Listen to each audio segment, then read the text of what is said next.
Magandang araw, bagong Pilipinas. Narito ang Police News Express sa oras na ito. Agad na nag-deploy ng mga tauhan ang National Capital Region Police Office upang tumugon sa mga lugar na lubog sa baha dulot ng patuloy na pag-ulan dahil sa habagat. Alamin ang detalye ng report mula kay Patrolwoman Ivy Corporal.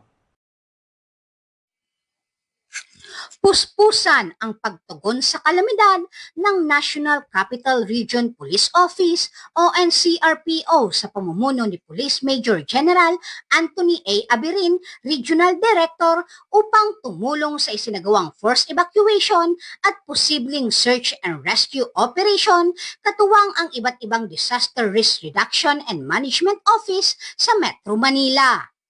Nakiisa ang kapulisan sa paglikas ng mga residente, pagbibigay ng seguridad sa evacuation centers, pag-aayos ng trapiko at pagpapanatili ng kaayusan sa mga binahang lugar.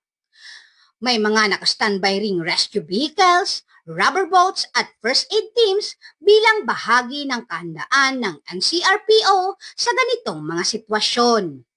Patuloy ang full alert status ng NCRPO at mahigpit ang kanilang koordinasyon sa mga lokal na pamahalaan at iba pang ahensya upang masigurong ligtas ang ating mga kababayan, lalo na ang mga nasa mabababang lugar at apektado ng baha. Nag-deploy din ang mga district offices ng NCRPO ng mga trained search and rescue team na may dalang life-saving equipment sa mga kritikal na lugar. Muling panawagan ng PNP sa publiko na makipagtulungan sa mga otoridad, sumunod sa evacuation advisories at agad na i-report ang anumang emergency sa mga opisyal na hotlines.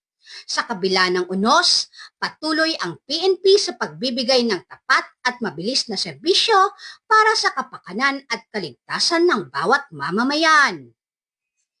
Mula dito sa Metro Manila, ako po ang inyong PNN correspondent, Patrolwoman Ivy Corporal, alagad ng batas, tagataguyod ng Balitang Pulis. At para sa iba pang napapanahong balitang pampulisya, laging tumutok sa Police News Network. Alagad ng batas, tagataguyod ng Balitang Pulis. Ako po si Patrolman Adrian Dayao, nagbabalita para sa Police News Express.